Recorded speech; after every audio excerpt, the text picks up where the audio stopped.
Today, inshallah, we want to focus on the other side of the equation.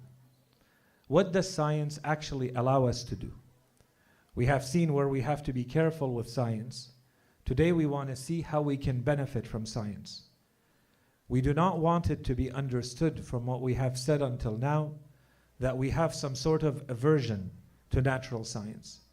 So in fact, we want to go back to our religion and to see, keeping in mind the caveats and keeping in mind the warnings that we have put in place until now, what does Islam actually say about natural science and studying science?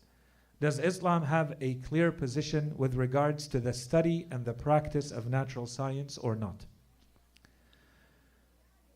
When we come to our religion in Islam, everything begins and ends with our understanding and our relationship with God, with Allah subhanahu wa ta'ala. And everything that we have in terms of teachings, in terms of instructions in our religion, we believe to be directly derived out of a clear understanding of God and His attributes. And therefore, the first question that we have to ask ourselves is, how do we establish the existence of Allah subhanahu wa ta'ala? When we go back to theology, we go back to philosophy, we see that there have been a large number of proofs and arguments that have been presented to explain the existence of Allah subhanahu wa ta'ala. One of the most famous, one of the most well-known is called the cosmological argument. And this has many varieties, many variants. It comes through different ways, but the gist of it, and sometimes it is called the argument of kalam, sometimes it is called the first cause, sometimes it is called the first mover. In Arabic it is called Burhan al-Huduth, Burhan al-Imkan wal-Wujud. All of these are referring to the same argument, which basically says that when we look at the world, we see that there are things that exist in it, and when we analyze them and study them, we see that these things are constantly changing. And if something changes, it means that it will decay and it will cease to exist at some point, which also means that at some point it must have come into existence. And we therefore go back to, since this is an effect, we must go back to the cause that allowed it to come into existence. If we find a direct cause to it and we apply the same reason and the same logic to it, we see that we're going to end up at the same place, that it itself is going to require another cause, and so on and so forth towards infinity. Except that infinite regress is impossible. If you keep going back in time, if you keep going back in logic to something that has to cause what you see in the world to be in motion, it means that something must have caused something to begin to explain that we have something that exists today. And this is what we call the impossibility of infinite regress. Therefore, there has to be a first mover, a first cause. In short, this is called the argument that is called cosmological argument, or the argument of the first mover or the first cause. At the philosophical level, at the theological level, beliefs level, when we study the proofs of the existence of God, this is considered to be a solid proof, a valid proof. But as you can see from my quick explanation, it may be a little technical. And it doesn't establish much more than there has to be a first mover or a first cause. So we look for other ways to prove the existence of God. Another way that has been presented to understand, to explain, to prove the existence of Allah subhanahu wa ta'ala is called Burhan al-Siddiqeen. This one is very particular to Islam in most of its versions, even though we find hints of it in Christian theology. This idea is that instead, when we look at the world and we see that it is made up of all sorts of entities that exist, everything has a certain level of existence. Some existence is very clear to us, very evident and obvious to us. And some existence is not directly relevant and clear and obvious to us. So we usually, the way the mind of a human being works, we always try to go from something that is very clear and obvious to us to something that is less obvious. And that's usually how the proofs are built to establish the existence of God. We go from the things that are all around us to go back all the way to Allah subhanahu wa ta'ala. This proof says this is actually not the best way to do it. That's why it's called the proof of the saints, the proof of those who are righteous, the proof of those who are virtuous. They reject this. They say it's shameful, it's embarrassing for us to look at what exists in the world and use that as the proof that Allah subhanahu wa ta'ala exists. The existence of God is so clear and so obvious and so logical, and God is so everywhere that it does not make sense to go from the things that exist in this world, the material things, the things that decay and die and cease to exist, to prove the existence of Allah subhanahu wa ta'ala. And once again, this is considered to be a very powerful proof for those interested in philosophy. Ibn Sina is the one who called it Burhan al-Siddiqeen, and it was made popular by Mullah Sadra and others, Sayyid Tabatabai and others. Except that once again, from this explanation, you see that it is a sophisticated, nuanced, subtle proof, and may not always be convincing to all. So we look for other proofs for the existence of Allah subhanahu wa ta'ala. There are many. One of the most important and the most clear and the most powerful proofs for the existence of Allah is called the argument from design. And nowadays it is starting to become more popular under another name, the argument of fine-tuning. The fine-tuning of the world, the fine-tuning of the universe. And in fact, recently, with the scholarship that has taken place in all sorts of fields in science, this argument is gaining popularity and is gaining momentum, even in the scientific communities. There are movements within the scientific world, in the scientific community, around this proof. In short, this proof says that when we look at the world, we notice, we see that there is a whole lot of intelligence behind it. There is a lot of design behind it. There seems to be a lot of engineering behind it, everywhere we look in the world. And so this is where this argument, we can understand it at a very simple level. We look at any phenomenon in the world, a phenomenon in natural science, in nature, and we study it by itself and we say, wow, there is so much intelligence, there is so much accuracy, there is so much precision in this natural phenomenon that we are studying in natural science, in biology, in chemistry, in physics, and so on and so forth. And this by itself, on its own, each one of these natural phenomena that we look at can become a proof, a separate, independent proof that leads all the way back to the existence of Allah subhanahu wa ta'ala. And in fact, if you were to go back to the Holy Quran, and if you were to go back to the narrations of Ahlul Bayt alayhim as-salam, you will find some verses of the Quran and some narrations about to establish the validity of the proof of the first mover. There are verses of the Quran that explain the proof of the first mover, that this world requires a first mover, a first cause. There are indications in the Quran, a few. And there are indications in the Quran that establish the validity of Burhan al-Siddiqeen. But the Holy Quran focuses on this third proof. There are not 1 or 2 or 10. Literally in the hundreds of verses of the Quran, the Holy Quran focuses on the argument from design, the argument of the fine-tuning of the world. So we need to look at it a little bit more, because the Holy Quran presents so many proofs. It would require many, many lectures to go through the different kinds of instances and examples that the Holy Quran gives to establish not only the existence of God, but the attributes of God. What type of God is He? Through this proof.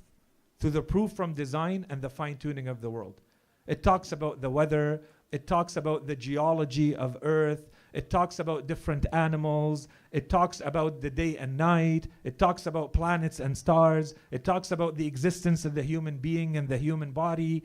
Hundreds of verses of the Quran are all establishing this idea that the more you study nature, the more you understand nature, the more it will bring you back to Allah subhanahu wa ta'ala. How does this proof work? So we're going to take it from the simplest understanding to slightly more sophisticated understanding. First, let's say we take a phenomenon in the world. Let's look at the human eye. We look at the human eye and we see there is a organ that performs a function. The human eye can see. We say, therefore, this entity, this thing that exists in the world is performing a specific function. It is able to do something very specific. If you were to go to, let's say, the human world, and you take any object that we are currently using, these phones, the mic, the lights, and you see that it performs something specific, your conclusion is someone designed it. It requires intelligence. It requires knowledge. It requires power. It requires will to put this together, as simple as it may be. So when we come to the natural world and we see that things are performing something very clear, very specific in a certain way, we have to conclude the same thing. If the eye is actually able to see, someone designed it in a way to allow it to see. That's a simple form of the argument. But the argument is a little bit more complex than that. And that's the beauty of this argument.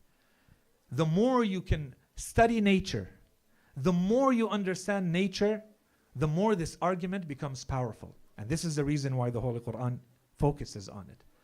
And in fact says, go and study nature the most you can. Because the more you understand it, the more you will see the existence of God. And the more your relationship with God will become strong and clear. We look at the eye. Is the eye a simple entity?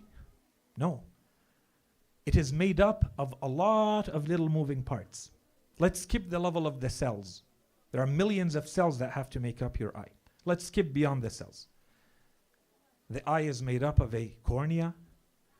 There's a retina. There are very specific types of substances that make the layers of the eye all the way to the type of jelly that we have inside that allow it to see. That allow it to use just the right amount of light to enter into the whole of the eye so that the image is formed properly. Is that all? No. The eye has to have a specific shape. The eye requires certain muscles and certain tissues and certain nerves to be all around it, to position it in a certain way. Is that all? No. For the eye to see, you also need an optic nerve that performs a very specific function that takes the signal received from the cells in the retina all the way to the brain. And then what do you need? You need a very powerful brain able to interpret all of this and make an image from it. And a brain that gives you the meaning of what you are looking at, so that when I see something right away in an instant without having to even think about it, I know that this is a tree, or this is a car, or this is the image of someone I met 15 years ago, for instance. And none of this is happening with my will. All of this is happening behind the scenes. I'm not even paying attention to it. That's one layer. This is called, in the world of science, they call this irreducible complexity. That it is not just that there is design. It's that there is design and it is very complex. For this design to work, you require all of these little pieces to work together in perfect harmony until you get that specific function, which is seeing. And the truth is, this is not even the whole picture. It gets a lot more complicated. That's why he said, how far do you want to go in your study of nature? For this image to make sense, you have to be a human being.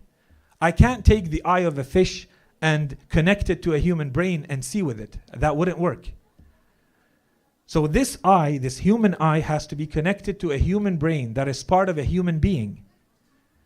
And the human being to exist requires an ecosystem and a whole environment with specific gases that you can breathe, nothing toxic, and things that you eat, and enough rest that builds your body through a certain level of development. All of that has to happen. And for that to exist, you have to be on the right planet. And for the right planet to exist, you have to be in the right type of solar system, and so on and so forth. And this is the meaning when we say there is fine-tuning in the universe.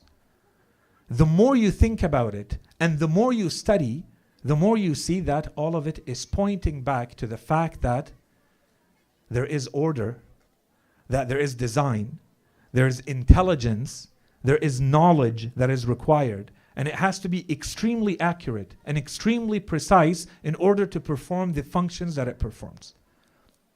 Otherwise, none of this would work. You remove any of these ingredients, none of it would work.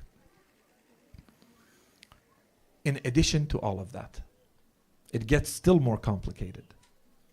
And that's why we said nowadays this argument is becoming a very powerful argument. There's a lot of momentum behind it in the scientific world. It's not only that all of this is possible. When we look at the manner in which the universe is created, it suddenly seems to us that it is as though it is perfectly created to be accommodating life. And not only life. It seems to be perfectly created to accommodate human life. Because there are other entities that exist in conditions that human beings would not be able to exist in. And that's not all. Everything in the universe itself seems to be created in a way where the human mind is capable of understanding it. The human mind is capable of recognizing the patterns of the world. The human mind is capable of creating math and science and understanding the laws of this world and predicting its future. This is the incredible part. And you have to admit that this would be quite a coincidence. That all of this is happening and it's just random chance. That's a very, very high level of accuracy, a very, very high level of precision, very high level of intelligence and design and intent that we are attributing to random chance. And this is how we say that at a general level, when we come to our religion, we see that it strongly encourages the study of science. In fact, our religion goes beyond. Our religion tells us that if you study the world, your relationship with Allah subhanahu wa ta'ala is not just going to be the relationship of someone who says God exists. You may actually have, today we call it a mystical experience or a religious experience, a very intimate relationship with Allah subhanahu wa ta'ala. The Holy Quran is clear throughout its verses. We take one example from the Holy Quran that talks about this.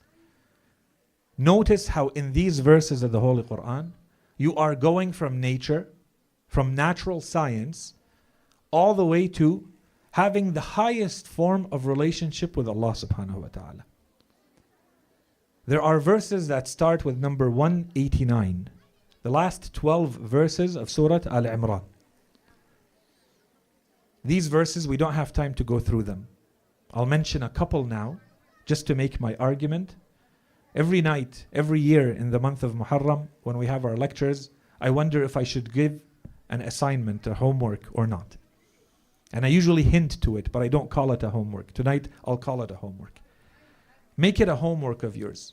Not only to read these verses, because we don't have time to go through them. I want you to also focus, go read them once, and keep Karbala in mind when you read them. And you'll see the story of Karbala in these verses. In any case, the verse begins by saying, وَلِلَّهِ مُلْكُ السَّمَاوَاتِ وَالْأَرْضِ وَاللَّهُ عَلَى كُلِّ شَيْءٍ قَدِيرٌ. And to God belongs the heavens and the earth, and God is powerful over all things. Very general, right? Already there's an indication. It's talking about the heavens and the earth. No, the verses are going to get a lot more clear. It's going to direct us to the creation of the heavens and the earth. This is natural science. This is a call. These verses are calling us to go study heavens and the earth. It says, إِنَّ فِي خَلْقِ السَّمَاوَاتِ وَالْأَرْضِ. Truly, in the creation of the heavens and the earth, لَآيَاتٍ لِأُولِي الْأَلْبَابِ وَاخْتِلَافِ اللَّيْلِ وَالنَّهَارِ لَآيَاتٍ لِأُولِي الْأَلْبَابِ. And the alternation of night and day. Truly, in the creation of the heavens and the earth, an alternation of night and day, there are miracles. There are signs for those who have intellect. So who is it that's going to benefit from this? It's the people who understand the creation of the heavens and the earth. The more you understand the creation of the heavens and the earth, this Quranic verse is saying, the more you understand the alternation of night and day, go study astronomy, go study geology, go study everything that has to do with the sciences of the earth. The more you do, the more you will understand this. So what happens to these people who have intellects and who look at all of this? The end result of these people is that they have the highest level of what we call a mystical experience. They get to know Allah subhanahu wa ta'ala. Those who الذين يذكرون الله قياما وقعودا وعلى جنوبهم. You study nature and you reflect upon nature. The verse is going to say that in a second. The outcome is that you become of those who remember God in every state, the verse says, while standing and while sitting and while on their sides. Or maybe another way to put it, we would say, while you are busy in your daily lives, God is present to you. And when you are resting and chilling, God is present to you. And when even you are asleep, God is present to you. That's what the verse is saying. While they're standing or upright or busy, or while they're sitting, or even when they're asleep. Some commentators say when people turn left and right while they're asleep, those people do not forget God. They remember God. You say, Ya Allah, while you're turning in your sleep. Or you perform your wudu before going to bed at night. The narrations say your bed becomes a mosque for you. It's as though you are worshipping all night. All you need to do is perform your wudu before you sleep. Okay, what does the verse say? يذكرون الله قياما وقعودا وعلى جنوبهم ويتفكرون في خلق السماوات والأرض. That's why the verses began with that. Those are the people who reflect upon the creation of the heavens and the earth. They go back and they think about it and they study it and they analyze it. And the conclusion is that they say, Rabbana, our Lord. So they have reached the proof of the existence of Allah. And not only that He is just a random impersonal God, that He is our Lord. And they talk to Him. Our Lord, you have not created all of this in vain. ما خلقت هذا باطلا. Subhanak. Exalted may you be. You're too great to do anything like this in vain, without any reason, without any objective, without any purpose. No way did you create all of this without any purpose. And the end result, فَقِنَا عَذَابَ النَّارِ. We seek your protection from your anger, from your punishment in hellfire. And the verses continue. We don't have time to go through them. In these verses, it's only 10 verses, by the way. If you want to go and look at them, from verse 189 till verse 200. Surah Al-Imran ends, chapter 3, ends with 200 verses. It starts to talk about the people and how they believe in God and the relationship that they have with Him. There are people who study 10, 15, 20 years of what is called Irfan and mysticism and Sufism and Mullah Sadra and Ibn Arabi to start moving towards having a religious experience. In psychology, in religion, they call it a religious experience where you feel God. these verses are talking about those who feel God. They didn't study 15 years of philosophy and Sufism. They reflected upon the creation of the heavens and the earth. That's it. The Quran says that's all you need. The further along you go in that, the more you understand and the more you connect to Allah subhanahu wa ta'ala. And that's the importance of natural science. Therefore, study natural science. There is no aversion. There is no discouragement. It's the exact opposite. When we turn to Imam al-Hussein alayhi salam and we look at his life, we see that it was a perfect example of all of this. His entire life is a devotion to Allah subhanahu wa ta'ala and this connection to Allah subhanahu wa ta'ala. One of the most famous, one of the most important rituals that we have, acts of worship that we have, is to perform the pilgrimage. And the heart of the pilgrimage happens on a day called Arafah. That's the heart of the pilgrimage, the climax of the Hajj. And those who study the life of Imam al-Hussein alayhi salam, they tell us that people would wait every year for Imam al-Hussein alayhi salam, not only to perform the Hajj, but to recite his famous prayer of Arafah on the day of Arafah. So that would be the second homework tonight. These are the nights of Imam al-Hussein alayhi salam. If you've never had a chance to read or to study this dua of Imam al-Hussein, dua Arafah, take a moment, even if you have to break it into parts, take a moment to read dua Arafah. Get to know Imam al-Hussein alayhi salam directly, how he thinks, how he talks to his Lord through this dua. It's a long dua, extremely detailed. In that dua, one of the themes of that dua is that Imam al-Hussein alayhi salam establishes proofs for the existence of God. In fact, earlier we talked about Burhan al-Siddiqeen, right? We said it's a sophisticated, nuanced, advanced argument for the existence of God. One of the best, if not the best formulation of Burhan al-Siddiqeen is in dua Arafah. Nothing matches it.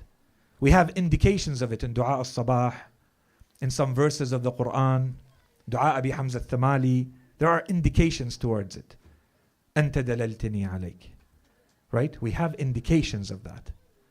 In dua al-Sabah, يا من دل على ذاته بذاته. The one who directs towards his own existence by his own existence. But in dua Arafah, Imam al-Hussein explains all of that in detail, in a couple of sentences. He gives you this very sophisticated argument. He tells Allah subhanahu wa ta'ala, how can there be something that is more evident and more obvious in its existence than you, so that I use it to prove your existence, when it is in fact in itself in need of you for its own being, for its own existence. Okay, we leave that to another time. There's another part in dua Arafah. That's the point. Where Imam al-Hussein alayhi salam starts to talk about his body parts. In dua Arafah, Imam al-Hussein alayhi salam tells Allah subhanahu wa ta'ala that he wants to thank him. He recognizes Allah subhanahu wa ta'ala as the Lord. And then he wants to thank Allah subhanahu wa ta'ala. So he tells Allah subhanahu wa ta'ala first, and this is the argument from design, or the argument of the fine-tuning, taken to a completely different level, as Ahlul Bayt always do. We think that philosophy, religious studies is able to present something accurate, philosophically sophisticated, and then you come to Ahlul Bayt and you see they take it to another level. Imam al-Hussein alayhi salam does not give the argument in dua Arafah that this world seems to be perfectly created just for life, or just for human life, or just for human life to understand this world. All of that would be an incredible amount of complexity and sophistication of the fine-tuning argument. No. Imam al-Hussein alayhi salam in dua Arafah, he makes the argument that this world seems to be perfectly created for me. Just me as an individual. Not all humankind. Me specifically, to have a relationship with God. And that requires another discussion for another day. But that's the fine-tuning argument in dua Arafah. Then Imam al-Hussein alayhi salam starts to thank Allah subhanahu wa ta'ala. He tells Allah subhanahu wa ta'ala that I'm the one who notices and who recognizes that you made me come out into this world at a specific point in history, in specific point in time. And you placed me in a womb behind 3 darknesses to protect me and to feed me. And you started to provide for me and to give me the food and the sustenance I need. And I came into this world and I had nothing to do with that.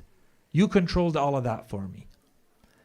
And you made all those who took care of me, you made their hearts filled with love towards me, filled with tenderness and mercy towards me, so that they raise me and they feed me and they take care of me. And you made me grow over the years. And you provided sustenance for me until my mind became mature and I started to understand the world and I started to understand your guidance and I started to disobey you. And I started to commit sins towards you. And you continued to send me guidance and to send me sustenance and to send me provision. And you never stopped. And here I am growing up, recognizing your worth over me. And I would like to thank you. Imam al-Hussein here starts to list his body parts. He starts from the top of his head. In fact, he begins before the body. He says, with my entire being, with all of my beliefs, with all of my mind, with all of my soul, if I bear witness to you, with all of these body parts of mine. And he takes it from the head and he goes down. A very detailed description of human anatomy. And then the Imam adds on top of that. He says, in addition to that, and I bear witness through my movements and my sleep and my activity and my worship, that if I were to spend my whole life, and if I could live for centuries and I would spend that entire time trying to thank you for one of your favors towards me, I wouldn't be able to. That's the point of that very long passage in Dua Arafah. So the Imam, why does he list all of these body parts? First, he's trying to make a point that I want to do this with my entire being. To recognize you as my God with my entire being. And the second aspect is, Imam al-Hussein alayhi salam is establishing the proof of design, the fine-tuning of the world. Imam al-Hussein alayhi salam is saying, every aspect of my body is a proof that you exist. It is a proof that I need to worship you and to express my gratitude towards you. Every tissue of my body, every cell of my body, my ligaments, the Imam Hussein lists everything. I don't have time to go through the details now. He talks about his skull and his eye and his muscles and his bones and his joints and his nerves and his every aspect of the human body is described. You need to go back and read it. The Imam here is establishing the proof from design. This is the fine-tuning of the world. This is how Imam al-Hussein alayhi salam lived his life. And this is how Imam al-Hussein alayhi salam also met his Lord.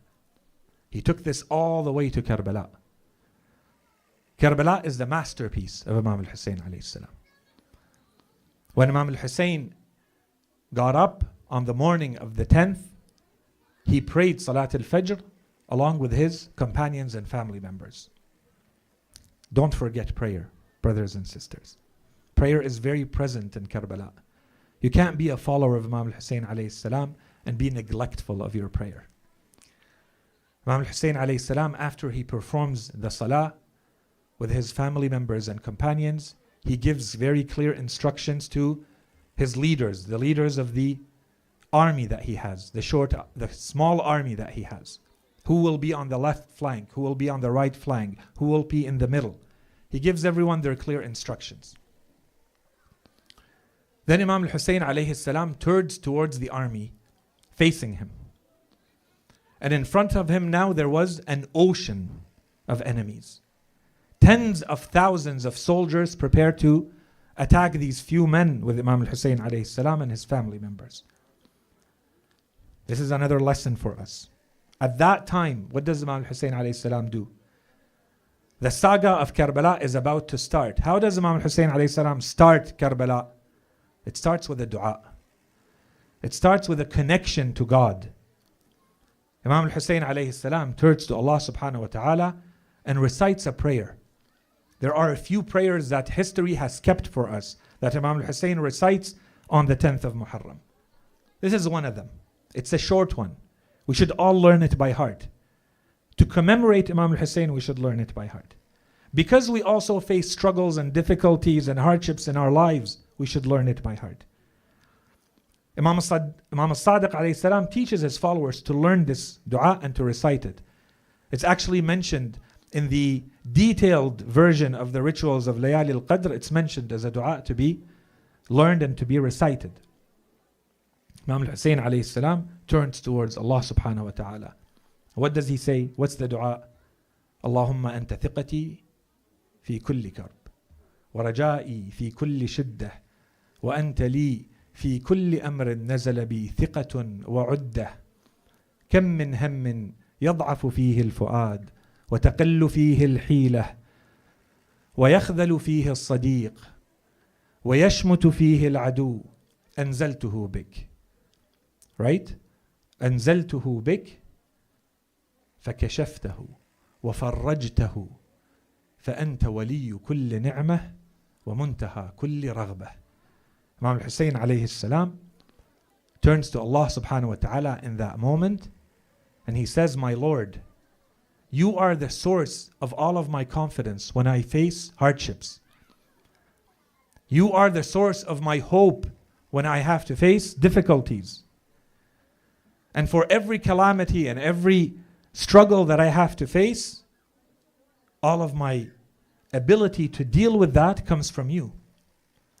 How many worries have I faced in my life where the heart becomes weak, where the options become few, where the close people to us leave us behind, and where the enemy becomes happy to see us go through the difficulty. And all of those I have brought to you every time. And in all those cases, I have relied upon you and only complained to you about it. And every time you have removed the calamity. And every time you have eased the burden. And so in this hour of difficulty, I turn to you again. Allow us to end. Let's go back to Dua Arafah. We explained some of the reasons why Imam al-Hussein alayhi salam mentioned all of his body parts in Dua Arafah. And perhaps one of the reasons that Imam al-Hussein goes through all of the list of the body parts. The Imam talks about his skull. The Imam talks about his eye and how it is attached and where it is attached in his head. The Imam talks about his heart and the envelope around the heart. The Imam talks about his bones and his joints and his nerves and his ligaments and his muscles and his skin and his tissues. And perhaps the Imam is talking about this to tell Allah subhanahu wa ta'ala, I will serve you with all of these in Karbala. I will sacrifice all of these to you in Karbala. And that's why they are mentioned in Dua Arafah. Assalamu alayka ya Aba Abdullah. Assalamu ala al-Husayn wa ala Ali ibn al-Husayn wa ala awlad al-Husayn wa ala ashab al-Husayn wa sallallahu ala Sayyidina Muhammadin wa ala alihi at-tayyibin at-tahirin.